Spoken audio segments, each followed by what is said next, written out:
我是大梁的九公主，我最崇拜姑母长公主，她府里养了上百个面首，可真威风。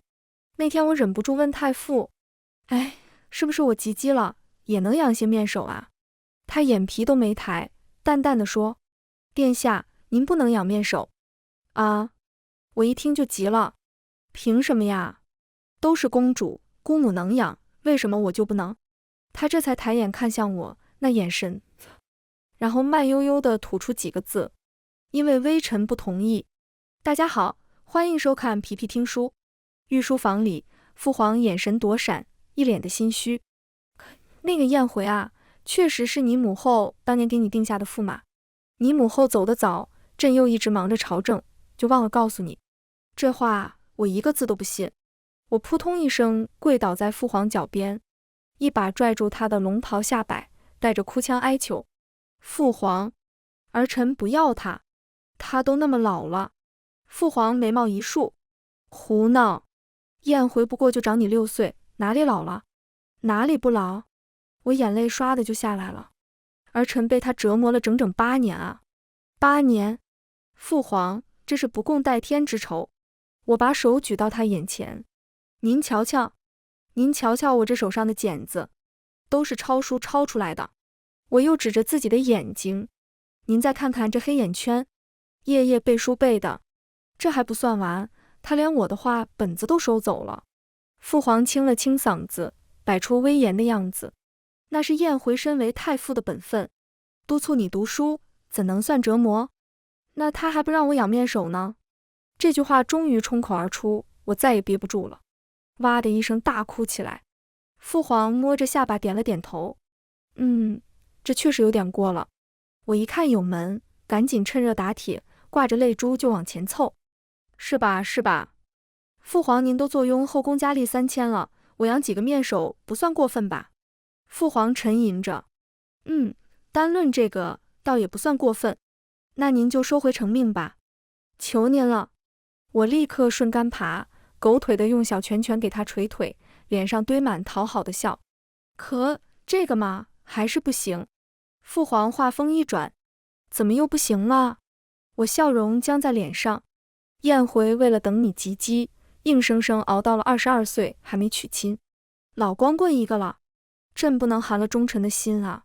父皇一脸朕也很为难的表情。母后啊，我悲从中来，您当年怎么就给我定了个大了6岁的老驸马啊？越想越委屈，眼泪又要下来了。其实吧，父皇眼神飘忽，这个驸马是你自己选的。啥？当年你周岁抓阄，父皇嘴角抽了抽，放着那些琴棋书画、金玉宝贝不抓。小胖手一把就薅住了旁边燕回的袍子角，死活不撒手。他顿了顿，补充了致命一击，还在人家身上，酣畅淋漓的画了张地图。你母后当时就乐了，说你这么小就知道宣示主权了。我还在燕回身上尿了，轰隆一声，我羞愤的恨不得当场刨个坑把自己埋了，让我死了算了。当真不愿嫁给燕回？父皇压低声音，朕前阵子刚收到南诏国君的来信，想求娶一位公主去和亲。嫁，我嫁。这老姜可真够辣的，最会掐人软肋。不过我也不是好糊弄的，我委委屈屈的趴到父皇膝上叹气，没娘的孩子没人疼哎，连个面首都不给哟。父皇眉头一皱，你想养几个？10个，10个，这也太多了。那5个？我抬起泪眼，试探着问。3个，最多了。父皇一副割肉的表情。成交。我拿着父皇写下的圣旨，把燕回堵在了下旨的路上。太傅夫君，我笑得一脸得意。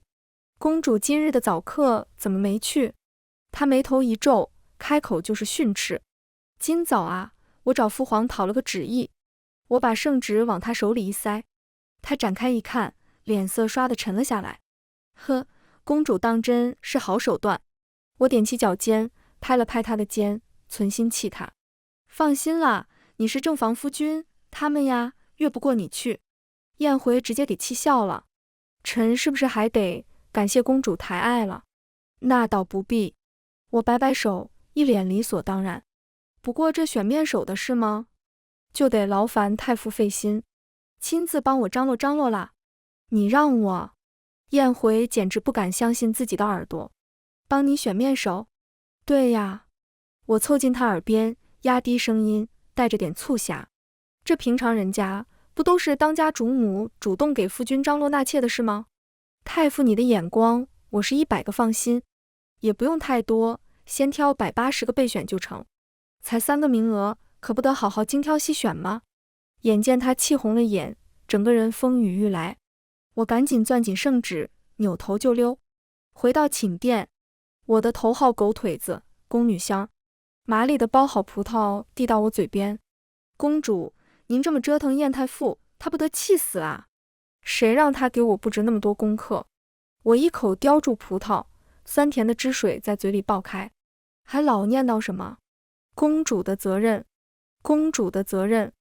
咽下葡萄，我慢悠悠地补了一句：那我可不得给她压点驸马的责任吗？真甜。我咂咂嘴，香儿，以后这伺候人的活啊。我往后一靠，懒洋洋地吩咐，让燕回来干。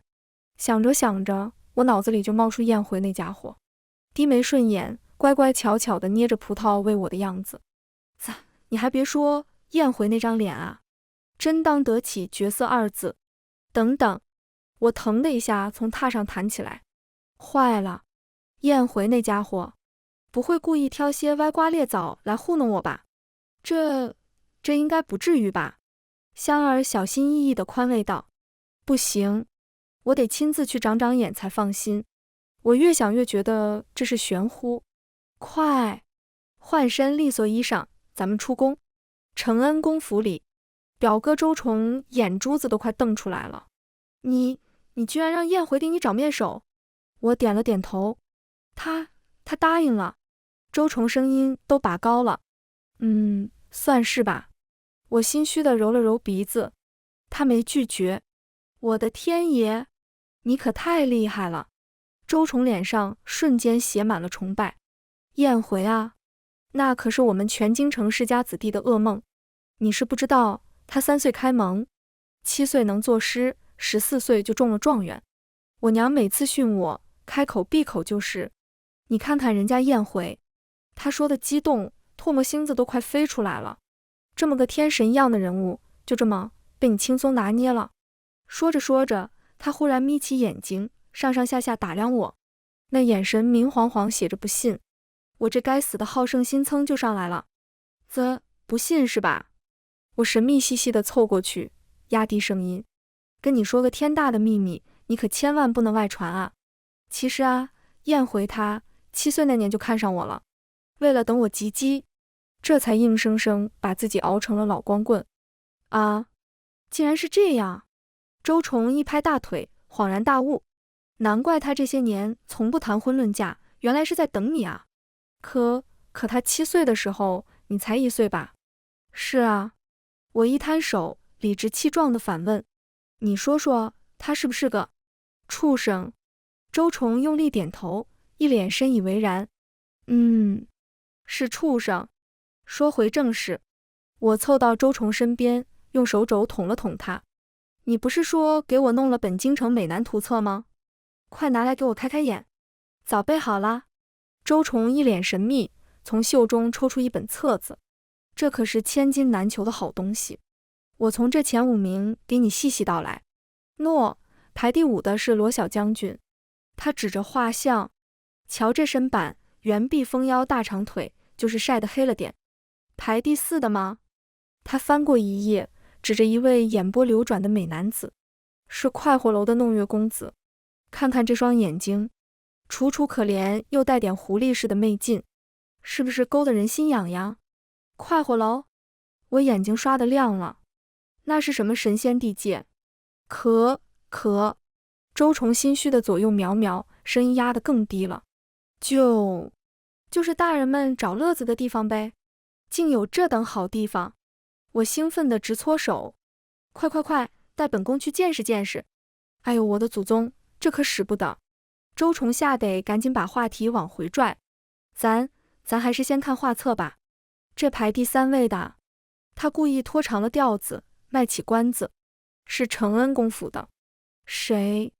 我一把抢过册子，定睛一看，噗，周崇，这不是你自个儿吗？切，这破册子怕不是你自己瞎编的吧？我气得把册子直接拍他脸上，冤枉啊！周崇委屈巴巴地捡起册子，指着角落一个红印，看见没？京都秘录主编大人的印戳，这可是经过数万人票选，层层筛选出来的，公平公正。京都秘录，我狐疑地问，那又是什么来头？那可是咱们京城坊间最权威的书刊了。周崇挺起胸脯，一脸笃定，专写高门大院里那些不为人知的事，保真。哦，这么厉害，我半信半疑。行吧，姑且信你一回。那这头2名呢？这排第2的吗？周崇翻到下一页，指着一个清俊身影，是长公主府的世子谢云，说起来也算是你的表哥呢。我姑母家那个常年抱着药罐子的病秧子。我挑眉，对喽。周崇点头如捣蒜，正是。这病弱公子本就惹人怜爱，再加上谢世子那不食人间烟火的气度，排第2那是实至名归。我凑近细看画像，这眉眼倒确实有几分超凡脱俗的意思。那排第1的是谁？第2名都如此出色了，那魁首岂不是？我的心跳不由得快了几分。第1名啊！周崇深吸一口气，一脸敬畏地翻到册子最后，正是你那未来的驸马爷燕回。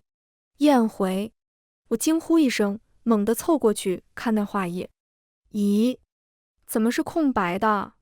唉，周崇无奈地叹了口气。燕太傅平日里最忌讳旁人议论他的相貌，哪个画师吃了雄心豹子，胆敢画他？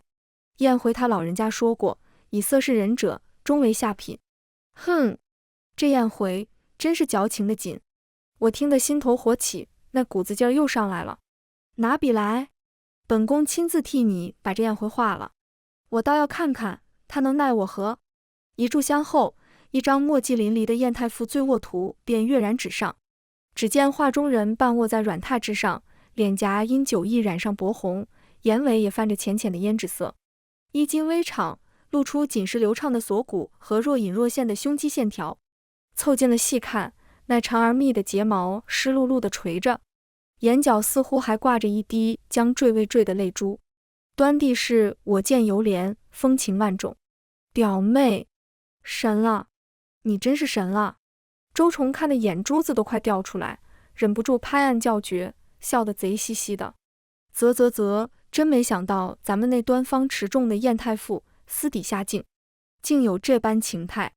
嘿嘿嘿，这几日早课，燕回看我的眼神总有点不对劲。我心虚地合上桌案底下的画本子，推了推身边的小表妹兼伴读周家。佳，我压低声音，你有没有觉得燕回今天老盯着我？可不是吗？眼睛都快粘你身上了。周家捂着嘴，笑得肩膀直抖。外面都传疯了，说燕太傅7岁就相中你了，这不是情根深重是什么？啧，神童就是不一样，7岁就开窍了。他越说越起劲，声音也不自觉扬了起来。燕回的目光果然又扫了过来，周崇这个碎嘴子，准是他捅出去的。我气得牙痒痒，要是让燕回知道我在背后编排他，指不定又要在面首的事上拿捏我。一下课，我拽着周家就想溜。九公主请留步。燕回的声音从身后传来，我正想找借口，燕回却先开了口：殿下交代的事，臣已办妥，殿下可要过目？他递过来一本册子，看，当然要看。我赶紧接过来，可刚看了2页，一股火气直冲脑门。这就是你给我选的面首？我把册子抖得哗哗响。正是。燕回神色自若，100名只多不少。为什么只有君子6艺的成绩？样貌呢？性格呢？一个字不提。我简直不敢相信，你这是给我选伴读还是选面首？臣以为燕回一本正经，公主的面首当以学问品行为重，样貌性情皆在其次。燕回，我气得把册子狠狠灌在地上。你就是故意的，我要的是样貌俊美出尘的，性情温柔小意的。你给我找的这都是什么歪瓜裂枣？算了，你不给我找，我自己找。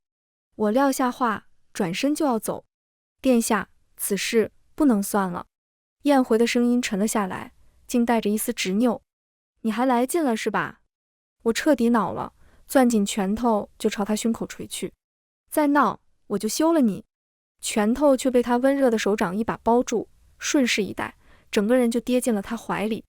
陛下意有旨意。他箍着我，声音在我头顶响起。着臣全权负责九公主遴选面首一事。什么？我如遭雷击，眼泪瞬间涌了上来。父皇他坑我。殿下息怒。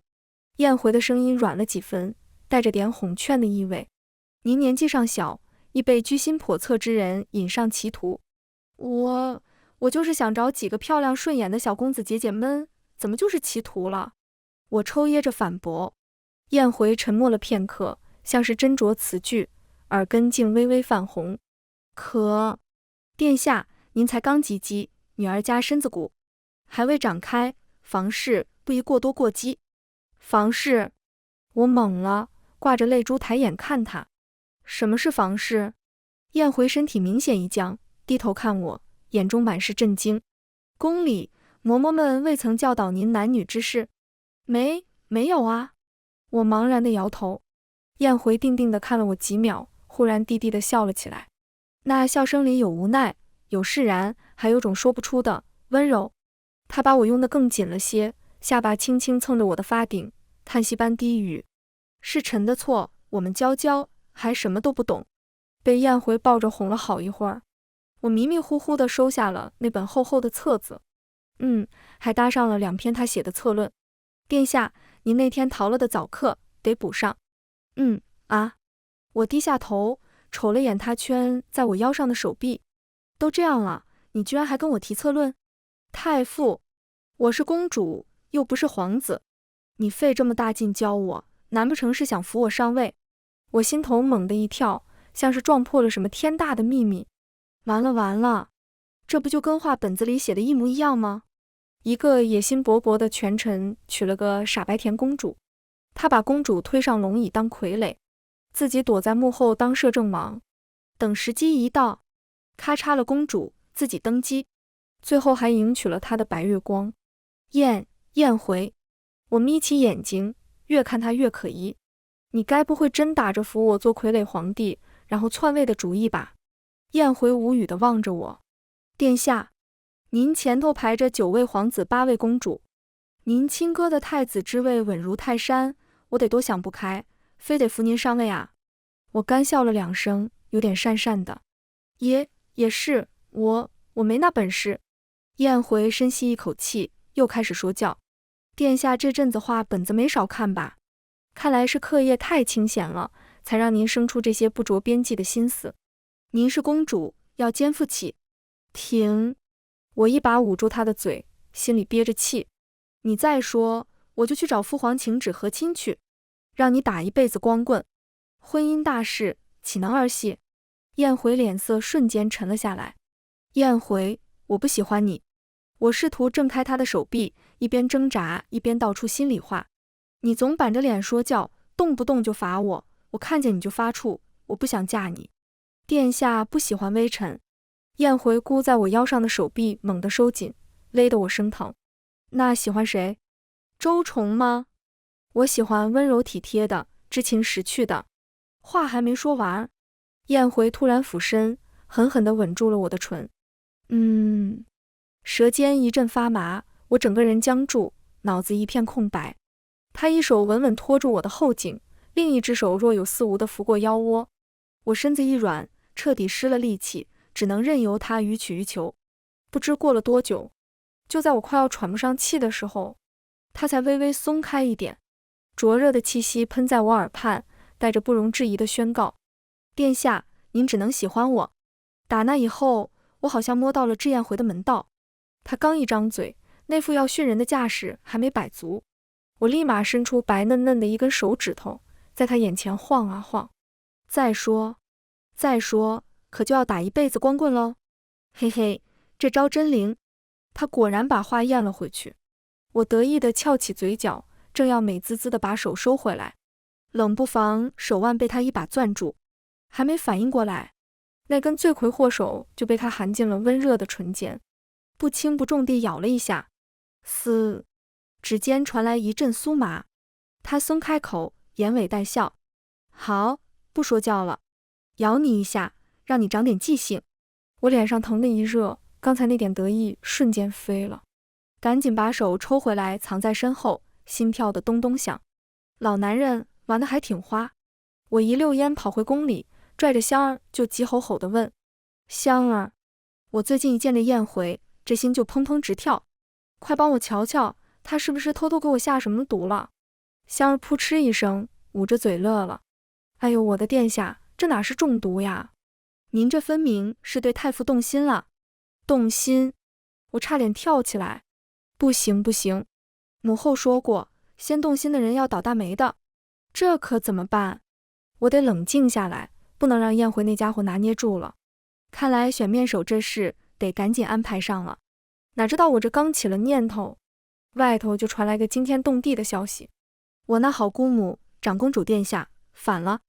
谁能想到，这些年她表面上养着那么多面首，过得跟神仙似的，背地里竟是在偷偷招兵买马。那些面首十有八九都是她招揽的幕僚。我崇拜了那么多年的偶像，就这么轰然倒塌了。我这心口堵得慌，还没来得及缓过劲，赵崇突然悄悄给我递了信。茶楼雅间里，赵崇的话惊得我手一抖。你说什么？佳佳和谢世子他们私下定了情？是。赵崇脸色凝重。长公主是拜自裁了，谢云受了牵连，被罚进了快活楼。佳佳想去救她，被母亲发现，锁在府里了。快活楼？我心头升起不祥的预感。那到底是什么地方？就是那种地方。赵崇眼神躲闪，声音压得更低了。养小官的，不少朝中大人都好这口。我的天！我倒抽一口冷气。谢云那样清冷孤傲的性子，进了那种地方，这不是要他的命吗？坏就坏在这，赵崇眼中满是不忍。3日后，快活楼就要给谢云挂牌了。风声早就放出去，好些大人都盯着呢，尤其是长公主的宿敌，还不知要怎么搓磨她泄愤。佳佳打算怎么办？我急急追问。佳佳心里清楚，她和谢云的婚事是绝无可能了，可她不能眼睁睁看着谢云去死啊。她把所有提起钱都拿出来了，想在3日后拍下谢云。长公主最大的宿敌是谁？宁王。赵崇脱口而出。听说他暗地里已派人去快活楼下定了。我的心沉了下去。承恩公府斗不过宁王府的，更何况舅舅舅母明哲保身，绝不会出手管这事。光凭你和佳佳，怎么从宁王那老匹夫手里抢人？我脑子里飞快盘算着，猛地抬眼看向赵崇。赵崇，这次恐怕只有我能救谢云了。你是打算亲自出面去拍谢云？赵崇一脸担忧。可这会不会损了你的名声？名声？父皇都下旨准我养面首了。燕回那家伙接了旨，说要替我把关。我这好色公主的名头早就传遍京城了。如今京中第2美男挂牌接客，我这头号纨绔要是不去凑热闹，那才奇怪。我飞快地盘算着细节。对了，赵崇，你认不认识京都秘录的主编？啊，你找他做什么？赵崇眼神躲闪，下意识就想往后缩。呵，我手指在桌面上敲了2下。别装了，那主编就是你吧？不然就凭你这小模样，能排到第3？赵崇的脸疼得红了，支支吾吾说不出话。好了，说正事。我正色道，不能把承恩公府牵扯进来，佳佳以后还要嫁人呢，得把这潭水搅浑，把它变成我和谢云之间感人肺腑的情债。你就在这一期京都秘录上写一篇文章，名字我都想好了，就叫《刁蛮公主与病娇世子》。记住了，越狗血，越煽情，越好。赵崇倒吸一口凉气。我的殿下，您这么干，燕太傅那边会不会气疯了？我拖着下巴，沉重地点点头。会，他肯定会气得想杀人。可是，我猛地抬头，语气斩钉截铁。佳佳是我表妹，谢云是我表兄，我总不能看着他们去死。燕回那边只能事后再想法子哄了。我拍拍赵崇的肩膀，露出一个自求多福的微笑。赵崇啊，你也得做好心理准备，承受燕太傅的雷霆之怒。啥？赵崇吓得直接从椅子上弹了起来。我一脸无辜的眨眨眼。万一我哄不好他，那就只好把你推出去顶锅了。到时候你就一口咬定这都是你撺掇的。我是被你苦苦哀求，才勉为其难配合了一下下。啊！赵崇发出一声绝望的哀嚎，捂着脸瘫回椅子里。走，拿上银子。我一把拽起赵崇就往外拖。现在不是说好3日后吗？赵崇被我拽得一个趔趄。当然是去截胡谢云啊！难道你还真想跟宁王硬碰硬？这快活楼可跟我想象的完全不一样。大白天的，连个人影都没有，死气沉沉的。这就是快活楼？怎么这么安静？我狐疑地扫了赵崇一眼。哪有青楼大白天开张的？都歇着呢。赵崇转头冲着里面就喊：香老板，贵客到。哟，你倒挺熟门熟路。我话音还没落，门吱呀一声开了条缝。呵，难怪叫香老板。人还没见着，一股子浓香就扑了出来，香得呛人。这位小娘子生得可真俊俏。那香老板扭着腰出来，眼角带笑地瞟向赵崇。是赵公子的相好。胡沁什么？赵崇赶紧打断。这位是九公主殿下。哎呦喂！香老板脸上立刻堆满惨笑，凑得更近了。小的有眼不识泰山。九公主大驾光临，可是瞧上咱们楼里哪位公子了？听说你们这刚来了位谢公子。我开门见山。哟，这谢公子啊？香老板搓着手，一脸为难。不巧，已经被宁王定下了，小的实在做不了主。本宫不为难你。我摆摆手，慢悠悠道：明个是宁王叔60大寿，本宫想借花献佛，把谢公子送他当贺礼。银子照付。赵崇立刻会意，掏出厚厚一沓银票塞进香老板怀里，还额外多加1成。你只需明个把人好好送到宁王府，就说是九公主孝敬他皇叔的一点心意。香老板摸着怀里的银票，眼睛都亮了。成，公主放心，明个小的保证把人齐齐全全的送到宁王府门口。第二天，载着谢云的马车前脚刚出快活楼大门，后脚就被我埋伏好的侍卫给截了。侍卫二话不说，驾着马车一路飞驰，直接把人送进了公主府。大梁公主及笄后才能出宫设府，我这公主府才刚落成，连油漆味都没散干净呢。倒先便宜了谢云那小子。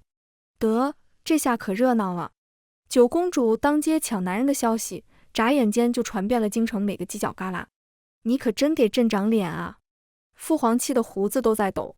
抢男人抢到你皇叔头上去了，朕的脸都让你丢尽了。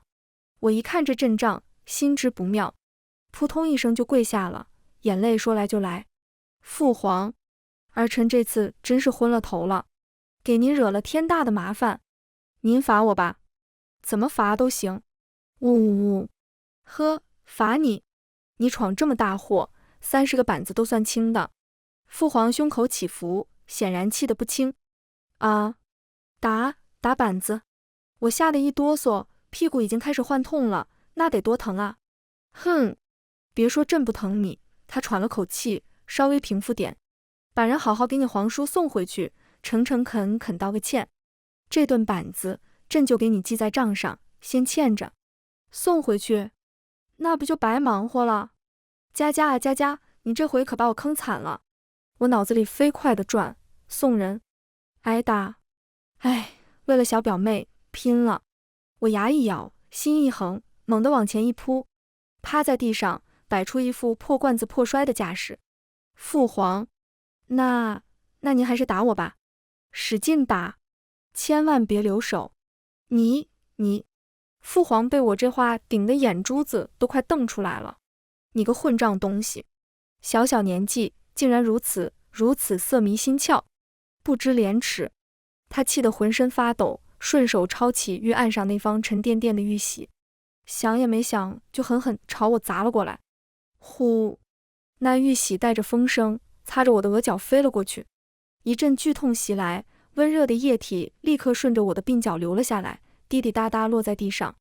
我眼前全是血乎乎的影子，天旋地转，只模模糊糊听见父皇一声变了调的嘶吼：娇娇！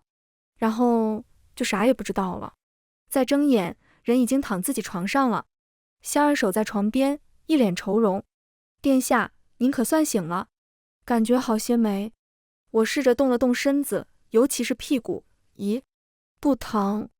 是父皇派人送我回来的。他没提啥时候补上那顿板子吧？我心有余悸地问。是陛下亲自抱着您送回来的。香儿压低了声音：您是没瞧见，陛下的脸都吓白了。奴婢瞧着，这是啊，8成是翻篇了，陛下哪还舍得打您呀？嘿，这么说，这顿打躲过去了。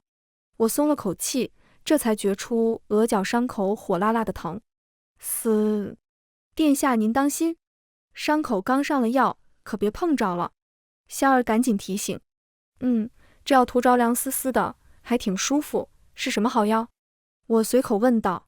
这药是太傅大人亲自送来的，太医验过了，说是顶顶好的金疮药，千金难买，用了保管不留疤。啊！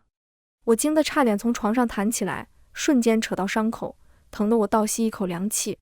燕回来过了，他看起来怎么样？生气了吗？脸色难不难看？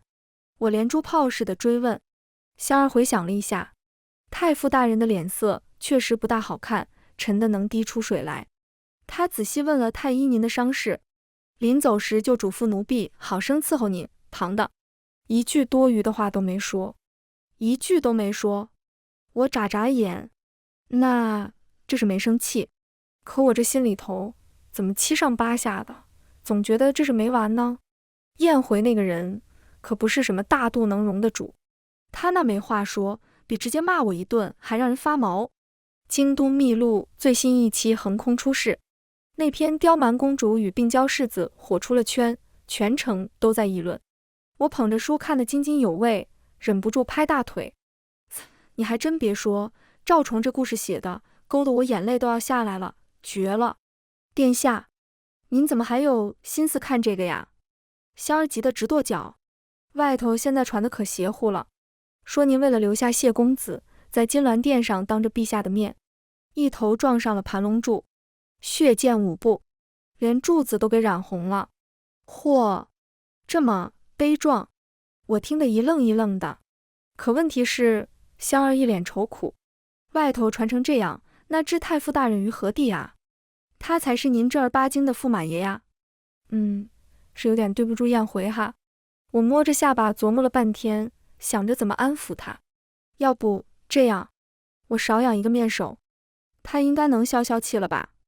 哎，我又叹了口气，掰着手指头算，可2个也太少了点吧，连四皇姐的一半都赶不上呢。我这正为忍痛割爱一个面首名额心疼呢。公主府的侍卫突然慌慌张张冲进来禀报：殿下，谢云公子被人劫走了。什么？光天化日敢闯公主府，宁王他活腻了不成？我气得直拍桌子。不像宁王的人。侍卫缩了缩脖子，那劫匪身手太利索了，看着倒像是太傅府上的高手。燕回，我心头猛地一跳，他抢谢云做什么？一股不祥的预感直冲脑门。完了，他不会是信了那些谣言，要找谢云算账吧？头上的伤还在隐隐作痛，我也顾不上那么多了，提起裙子就往宫外冲。太傅府书房，燕回正悠闲地靠着窗边喝茶。燕回，我强撑着气势开门见山：你把谢云藏哪了？他慢悠悠吹了口茶沫。殿下这话从何说起？谢云不是在您的公主府吗？怎么问臣要起人来了？少装蒜！我气得跺脚。我的人亲眼看见是你派高手劫走的。哦。他似笑非笑地看着我，证据呢？这满京城跟他有过节的，除了宁王就只有你了。臣跟谢公子可谈不上熟络。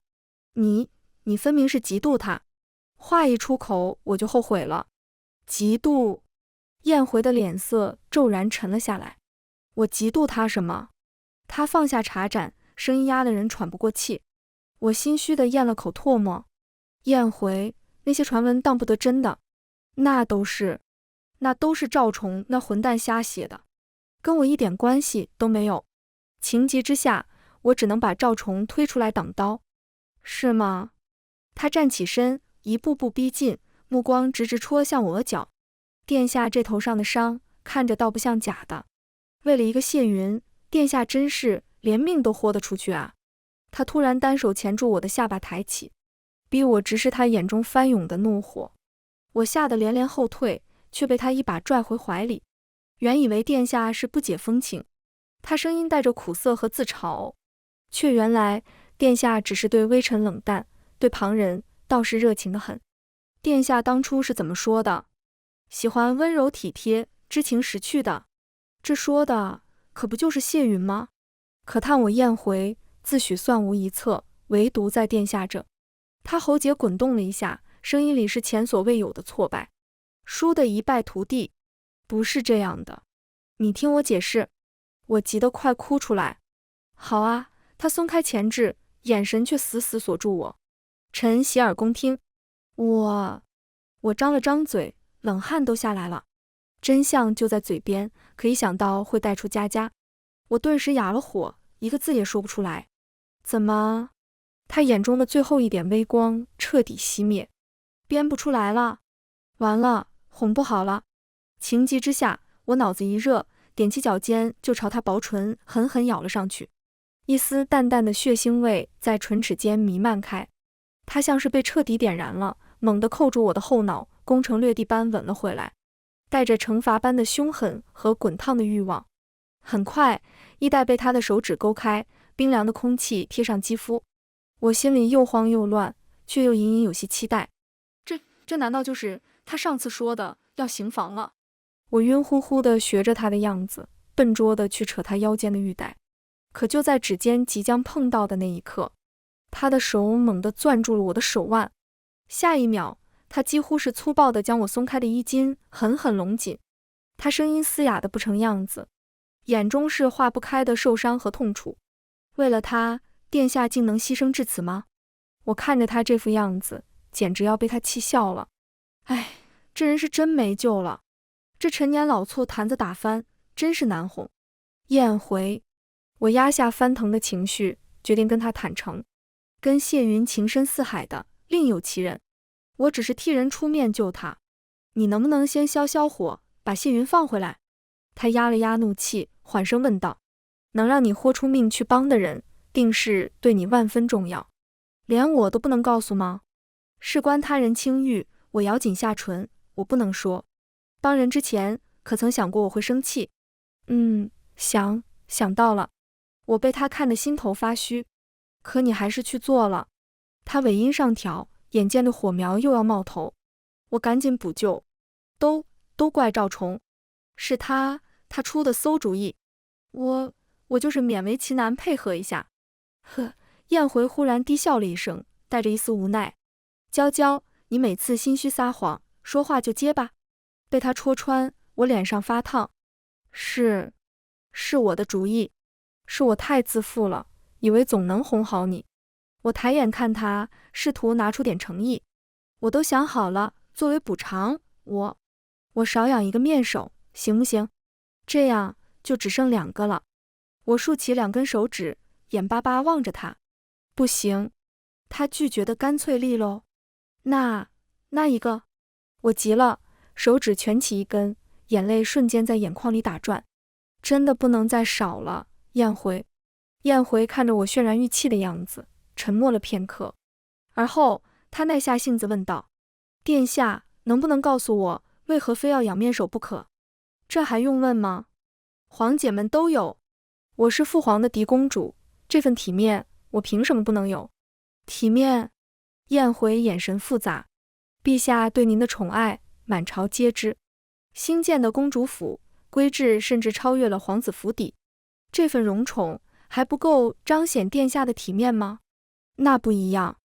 我脱口而出，那是因为他愧对我母后。母后临死前那绝望的控诉，再次浮现在眼前。当初是你许诺一生一世一双人，到头来不过是个天大的笑话。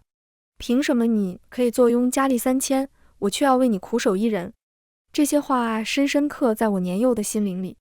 从那一刻起，我就发誓，这辈子绝不做第二个母后。我要养最多的面首，过最没心没肺的日子。想到美梦泡汤，我再也控制不住，嚎啕大哭起来。我只是想多养几个人，让自己开心一点。这样也有错吗？你们都要管我。滚烫的泪水模糊了视线，我哭得上气不接下气。突然，一个无比温暖的怀抱将我紧紧拢住，头顶传来燕回自责的声音：娇娇没错，是我错了。燕回这人啊，嘴硬心软。那天他劫走谢云后，直接给人换了身份送出京城，条件是永不见我。对了，他还特别欣赏赵崇的文笔，大手一挥，直接把人塞进了翰林院。现在赵崇天天得去点卯，日子过得那叫一个苦哈哈。解决了谢云这桩心事，我浑身轻松，正琢磨着怎么利用燕回这点内疚，跟他磨一磨面首的事。可我这头小算盘还没打响，父皇的口谕就火速砸了下来。他收回了之前允我养面首的旨意，勒令我从此修身养性。我蔫了好几天，连大婚当天都提不起劲。公主府里，我顶着沉甸甸的凤冠霞帔，正等着驸马来侍寝。香儿突然端着个盖红帕子的托盘进来了。我好奇地揭开一看，嚯，码得整整齐齐的绿头牌，足有20多张。我吓得手一抖，帕子都掉地上了。你疯啦？怎么把父皇的绿头牌偷出来了？殿下放心，香儿抿嘴直乐，这是太傅大人特意为您定制的。他说着把牌子一张张翻开，只见上面赫然刻着：世家公子，清秀书生，威猛武将，江湖游侠，乐府琴师。殿下，太傅问您。香儿忍着笑，今晚想翻哪位的牌子侍寝？我眼珠子都快瞪出来了，只觉得后脖梗凉飕飕的。